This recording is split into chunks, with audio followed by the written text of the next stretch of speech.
إن الحمد لله نحمده ونستعينه ونستغفره ونؤمن به ونتوكل عليه ونعوذ بالله من شرور أنفسنا ومن سيئات أعمالنا من يهده الله فلا مضل له ومن يضلله فلا هادي له ونشهد أن لا إله إلا الله وحده لا شريك له وأشهد أن محمدا عبده ورسوله أما بعد فأعوذ بالله من الشيطان الرجيم بسم الله الرحمن الرحيم فإذا نفخ في الصور نفخة واحدة وحملت الأرض والجبال فدكتا دكة واحدة فيومئذ وقعت الواقعة وانشقت السماء فهي يومئذ واهية سبحان ربك رب العزة عما يصفون وسلام على المرسلين والحمد لله رب العالمين۔ سب تعریفیں اللہ تعالیٰ کے لیے ہیں جو تمام جہانوں کا پالنے والا ہے، اور اللہ کی رحمتیں اور برکتیں نازل ہوں ہمارے آخری نبی پیارے پیغمبر محمد الرسول اللہ صلی اللہ علیہ وسلم پر۔ میرے واجب الاحترام قابل قدر معزز سامعین، دوستو، بزرگوں اور عزیز ساتھیوں، السلام علیکم۔ یہ میں نے آپ کے سامنے اللہ رب العزت کی دی ہوئی توفیق سے سورہ حاقہ کی آیات تلاوت کی ہیں۔ اللہ تعالیٰ سے دعا ہے اللہ تعالیٰ حق بات سمجھنے کی، بیان کرنے کی اور اس پر عمل کی توفیق عطا فرمائے۔ اللہ رب العزت نے انسان کو پیدا فرمایا ہے تو ساتھ یہ بھی فرمایا ہے کہ میں نے تجھے بے مقصد پیدا نہیں کیا۔ وَمَا خَلَقْتُ الْجِنَّ وَالْإِنسَ إِلَّا لِيَعْبُدُونَ، میں نے جنوں اور انسانوں کی تخلیق کی ہے تو فرمایا لیعبدون، اپنی بندگی کے لیے، اپنی عبادت کے لیے۔ تو انسان اس دنیا میں آیا ہے، اس کو کھلا نہیں چھوڑ دیا گیا۔ فرمایا فَحَسِبْتُمْ أَنَّمَا خَلَقْنَاكُمْ عَبَثًا وَأَنَّكُمْ إِلَيْنَا لَا تُرْجَعُونَ، کیا تم نے خیال کیا ہوا ہے کہ ہم نے تجھے پیدا کیا ہے اور تم نے ہماری طرف لوٹ کر نہیں آنا؟ فرمایا تم سب کو ہماری طرف لوٹ کر آنا ہے، اور پھر فرمایا میں تمہیں آگاہ کروں گا اس چیز سے جو تم دنیا میں کر کے آئے ہو۔ تو معزز سامعین، اللہ رب العزت نے یہ دنیا کی زندگی ہمیں دی ہے، اور جو جو وقت گزرتا جاتا ہے یہ زندگی کا دیا ٹمٹماتا ہوا، اس کا شعلہ ہلکا ہوتا جاتا ہے، اور ایک وقت آئے گا یہ شعلہ بجھ جائے گا۔ اللہ رب العزت نے انسان کو سمجھانے کے لیے، اس کی راہ ہدایت کے لیے، اس کو سیدھے راستے پر چلتے رہنے کے لیے، اور اس امت مسلمہ کے لیے یہ کتاب مقدس نازل کی ہے، اور اس میں اس کو سمجھانے کے لیے کوئی کسر بھی نہیں چھوڑی۔ مختلف مثالوں سے بھی اس کو بیان کر کے سمجھایا، گزری ہوئی قوموں کے احوال بیان کر کے بھی سمجھایا، اس کو ڈرا کر بھی سمجھایا، اس کو نعمتوں کو یاد دلا کر بھی سمجھایا، اور قیامت کے پس منظر کے حوالے سے اللہ تعالیٰ نے دونوں طریقوں سے سمجھایا کہ اس کو جنت کی نعمتیں بھی یاد دلائیں، جنت کی نعمتیں بھی گنوائیں، اللہ کی رحمت بھی یاد دلائی، اور ساتھ پھر اللہ کے عذاب سے، جہنم کی دہکتی ہوئی آگ سے بھی ڈرایا ہے۔ تو اللہ رب العزت انہی آیات میں قیامت کے دن کا ذکر فرماتے ہیں کہ کہ جب سور میں ایک بار پھونک مار دی جائے گی تو وہ دن ہوگا کہ زمین اور پہاڑ دونوں اٹھا لیے جائیں گے اور پھر یک بارگی توڑ پھوڑ کر کے یہ زمین برابر کر دی جائے گی۔ تو فرمایا یہ وہ دن ہوگا کہ اس دن برپا ہونے والی قیامت برپا ہو جائے گی۔ اور وانشقت السماء، یہ آسمان پھٹ جائے گا، فَهِيَ يَوْمَئِذٍ وَاهِيَةٌ، اس دن یہ تمہیں کمزور نظر آئے گا۔ اس دن فرشتے اس کے کناروں پر اتر آئیں گے اور تمہارے رب کے عرش کو اس دن 8 فرشتے اٹھائے ہوئے ہوں گے۔ فرمایا یومئذ تعرضون لا تخفی منکم خافیہ، اس روز تم اپنے رب کے سامنے پیش کیے جاؤ گے اور تمہاری کوئی بات پوشیدہ نہ رہے گی۔ فَأَمَّا مَنْ أُوتِيَ كِتَابَهُ بِيَمِينِهِ، فرمایا جس کا نامہ اعمال اس کے دانے ہاتھ میں دیا جائے گا، فَيَقُولُ هَاؤْمُ اقْرَءُوا کِتَابِیَهْ، وہ کہے گا خوشی سے کہ پڑھو میری کتاب، پڑھو میرا نامہ اعمال، انی ظننت انی ملاق حسابیہ، مجھے یقین تھا کہ میرا رب مجھے حساب دے گا، میرے رب سے میری ملاقات ضرور ہوگی۔ فَهُوَ فِي عِیشَةٍ رَاضِیَةٍ، فرمایا وہ اس دن من مانی عیش میں ہوگا، اس عیش میں کہ جس سے یہ راضی ہو جائے گا۔ فی جنت عالیہ، اونچے اونچے محلات میں ہوگا، قطوفہا دانیہ، جس کے میوے جھکے ہوئے ہوں گے، کلوا واشربوا ہنیئا بما اسلفتم فی الایام خالیہ، فرمایا یہ اس کو کہا جائے گا کہ یہ کھاؤ اور پیو ان اعمال کے بدلے میں جو تم نے گزشتہ ایام میں دنیا میں رہ کر کے آئے ہو۔ فرمایا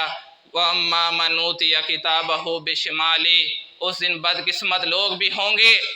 دنیا میں رہ کر اللہ کی نافرمانی کر کے آئے ہوں گے۔ فرمایا ان کا نامہ اعمال جب ان کو بائیں ہاتھ میں دیا جائے گا، فَيَقُولُ يَا لَيْتَنِي لَمْ أُوتِيَ كِتَابِيَهْ، اس دن یہ کہے گا کہ کاش مجھے میرا نامہ اعمال دیا ہی نہ جاتا۔ اللہ رب العزت سورہ بنی اسرائیل میں فرماتے ہیں کہ اس دن ہم اس کو حساب کے لیے اس کا نامہ اعمال اس کے ہاتھ میں دے دیں گے۔ اقرا کتابک کفا بنفسک الیوم علیک حسیبا، کہ اپنا نامہ اعمال پڑھ لے، اپنی کتاب پڑھ لے جو تو دنیا میں لکھوا کر آیا ہے، آج اپنے حساب کے لیے تو خود کافی ہے۔ اور یہ اس دن روئے گا کہ یہ کیسی کتاب ہے، نہ میرا چھوٹا عمل چھوڑتی ہے نہ میرا بڑا عمل چھوڑتی ہے۔ اللہ رب العزت فرماتے ہیں فَمَن يَعْمَلْ مِثْقَالَ ذَرَّةٍ خَيْرًا يَرَهُ، اس کے چھوٹی سی چھوٹی خیر والی چیز بھی اس کے سامنے موجود ہوگی۔ وَمَن يَعْمَلْ مِثْقَالَ ذَرَّةٍ شَرًّا يَرَهُ، اس کی برائی جو اس نے دنیا میں رہ کر ذرے کے برابر بھی کی ہے، کل قیامت کے دن وہ بھی اس کے سامنے موجود ہوگی۔ اللہ تعالیٰ فرماتے ہیں انسان اپنے اعمال سے چھپ نہیں سکے گا، جب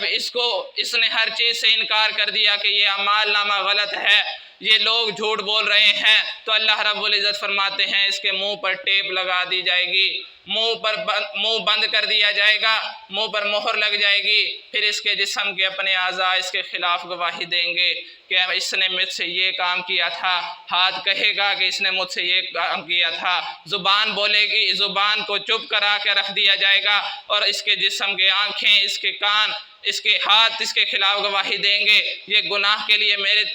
مجھ سے مدد لے کر اس جگہ چل کر گیا تھا، اس کے پاؤں اس کے خلاف گواہی دیں گے۔ اللہ رب العزت فرماتے ہیں کل قیامت کے دن یہ انسان چھپ نہیں سکے گا۔ پھر اللہ تعالیٰ فرماتے ہیں وَلَمْ أَدْرِ مَا حِسَابِيَهْ، یہ اس دن حسرت کرے گا کہ کاش مجھے میرا حساب نہ دیا جاتا، مجھے معلوم نہ ہوتا کہ میرا حساب کیا ہے۔ یا لیتہا کانت القاضیہ، کاش موت میرا کام ہمیشہ کے لیے تمام کر چکی ہوتی۔ ما اغنا عنی مالیہ، وہ مال جو میں نے دنیا میں کمایا میرے کچھ کام نہ آیا۔ ہلاک عنی سلطانیہ، میری وہ بادشاہت، میری وہ چدراہٹ، میری وہ وزارت میرا وہ وزارت عظمیٰ کا عہدہ یہ سب کے سب کسی کام نہ آئے، میری سلطنت برباد ہو گئی، میرا مال میرے کسی کام نہ آیا۔ پھر اس دن حکم ہوگا خذوہ فغلو، اس کو پکڑ لو اور توق پہنا دو، ثم الجحیم صلو، پھر اس کو دوزخ کی آگ میں جھونک دو، ثم فی سلسلۃ ذرعها 70 ذراعا فاسلکو، اس زنجیر جس کی ناپ 70 گز ہے اس کو اس میں جکڑ دو، انہ کان لا یؤمن باللہ العظیم، اس نے اللہ کو اللہ عظیم نہیں مانا دنیا میں، ولا یحض علی طعام المسکین، اس نے فقیر کو کھانا نہ کھلایا نہ کھلانے کی ترغیب دی، فلیس لہ اليوم ہاہنا جحیم، سو آج اس کا یہاں نہ کوئی دوست ہوگا نہ کوئی مددگار ہوگا، ولا طعام الا من غسلین، اس کے لیے پیپ کے سوا کوئی کھانا نہیں ہوگا۔ اللہ رب العزت ہم سب کو اس عذاب سے محفوظ فرمائے، اللہ تعالی ہمیں جہنم کی بھڑکتی ہوئی آگ سے محفوظ فرمائے۔ انسان اس دنیا میں اس کو چھوٹی آگ تھوڑی سی ٹچ ہو جائے یا تھوڑا سا حصہ اس کا جسم کا جل جائے تو انسان تڑپ اٹھتا ہے، اس پر دوائی لگاتا ہے، ڈاکٹر کے پاس جاتا ہے، کریم مرہم لگاتا ہے، اور کل قیامت کے دن جس کے بارے میں جہنم کا فیصلہ ہو گیا، اللہ تعالیٰ نے کہہ دیا کہ یہ بندہ جہنمی ہے، اس کا نامہ اعمال اس کے بائیں ہاتھ میں دے دیا گیا، تو یہ انسان کیا کرے گا؟ اس دن کہاں جائے گا؟ اللہ تعالیٰ نے یہ دنیا کی زندگی دی ہے، اللہ تعالیٰ فرماتے ہیں اس دنیا کی زندگی میں رہ کر اپنے مالک کو راضی کر لو۔ ہم دنیا کے 24 گھنٹے ہر روز گزار رہے ہیں، دن کے 24 گھنٹے ہمیں پتہ ہو ہم نے 24 گھنٹے کہاں گزارے ہیں، ہماری زندگی میں ہر چیز کا اسکیجول موجود ہے، لیکن ہم غور کریں کہ ہماری زندگی میں ہم نے دین کے لیے، اللہ تعالیٰ کی کتاب کے لیے، اسلام کے لیے ہم نے اپنا کون سا شیڈول بنا رکھا ہے، ہم نے نماز کے لیے کتنا وقت نکالا ہوا ہے، ہم نے تبلیغ دین کے لیے کتنا وقت نکالا ہوا ہے، اپنے مال میں سے اللہ کے لیے کتنا وقف کر رہے ہیں، ہم اپنا ٹائم کتنا اللہ تعالیٰ کو دے رہے ہیں، ہمارے اخلاقیات کیسے ہیں، ہمارا لین دین کیسا ہے، ہمارا کاروبار کیسا ہے، ہمارے معاملات زندگی کیسے ہیں، ہمارے اندر ایمانداری اور دیانتداری ہے یا نہیں، ہمارا رزق حلال ہے یا نہیں، ہم اپنے اولاد کو دین کی طرف لا رہے ہیں یا نہیں، ہم اپنے والدین کے ساتھ کس طرح سلوک کر رہے ہیں، ہم اولاد کی کس طرح تربیت کر رہے ہیں، یہ سارے دین کے وہ امور ہیں جو ہر مسلمان پر لازم و ملزوم ہیں۔ اور یاد رکھیے کہ اس دنیا سے جب ہم چلے جائیں گے، کل من علیہا فان، جب یہ سارے فنا ہونے والے انسان جب یہ مر جائیں گے تو ان کو یاد رکھنے والا کوئی نہیں ہے، لیکن اللہ تعالیٰ کی یہ کتاب گواہ ہے اور تاریخ ہمارے سامنے موجود ہے کہ جس نے اسلام کے لیے خدمات دیں، جس نے اسلام کے لیے اپنی لیگیسیز دیں، اسلام اپنی لیگیسیز دینے والے کو، اپنے لیے خدمات انجام دینے والے کو اسلام نے کبھی نہیں بھولا، اسلام نے اپنے لیے قربانی دینے والے کو کبھی نہیں بھولا۔ صحابہ کرام کی زندگیاں، ان کی زندگیاں ہمارے سامنے کتابوں کی صورت میں بھری پڑی ہیں۔ ہم میں سے کون ہے جو خلیفہ اول کو بھول جائے، جو خلیفہ دوم کو بھول جائے، جو خلیفہ سوم، خلیفہ چہارم کو بھول جائے؟ ہم میں سے کون ہے جو حضرت بلال کی جھیلی ہوئی سختیوں کو بھول جائے؟ کون ہے جو یاسر اور عمار کی تکلیفوں کو بھول جائے؟ کون ہے جو بی بی سمیہ کی شہادت کو بھول جائے؟ انہوں نے دین کے لیے قربانیاں دی ہیں، دین نے ان کا نام ہمیشہ کے لیے زندہ رکھ دیا۔ قیامت تک آنے والا ہر مسلم بچہ، ہر مسلم نوجوان، ہر مسلمان بوڑھا ان لوگوں کو نہیں بھول سکتا، کیونکہ انہوں نے دین کے لیے کام کیا، اللہ تعالیٰ نے ان کا نام ہمیشہ کے لیے زندہ کر دیا۔ دنیا کی کمائی کرنے والوں کے لیے، دنیا کمانے والوں کے لیے، ان کے لیے صرف اللہ تعالیٰ فرماتے ہیں دنیا میں ہم ان کو دے دیتے ہیں، جو وہ چاہتے ہیں ان کو مل جاتا ہے، ان کے پاس گاڑیاں بھی ہوتی ہیں، بنگلے بھی ہوتے ہیں، کارز بھی ہوتی ہیں، ان کے لگزریس ہاؤس ہیں، وہ رہنے کی بہترین جگہ، ہوٹلنگ وہ کرتے ہیں، دنیا کی سیر وہ کرتے ہیں، لیکن جب وہ مر جاتے ہیں تو کوئی ان کا نام لیوا باقی نہیں ہوتا۔ لیکن اللہ تعالیٰ کے لیے، دین اسلام کے لیے قربانی دینے والوں کے لیے اللہ تعالیٰ ان کا نام ہمیشہ کے لیے زندہ کر دیتا ہے۔ تو اللہ تعالیٰ فرماتے ہیں لوگوں، دنیا کی زندگی جو تمہیں دی ہے اس میں اپنے رب کو راضی کر لو، اور اللہ تعالیٰ نے کہیں دنیا کمانے سے منع نہیں کیا، بلکہ دنیا جو حلال طریقے سے رزق کماتے ہیں اللہ تعالیٰ نے تو اس کو بھی مومن کی عبادت بنا دیا۔ تو اللہ تعالیٰ نے اپنے بندوں پر کتنا احسان کیا ہے۔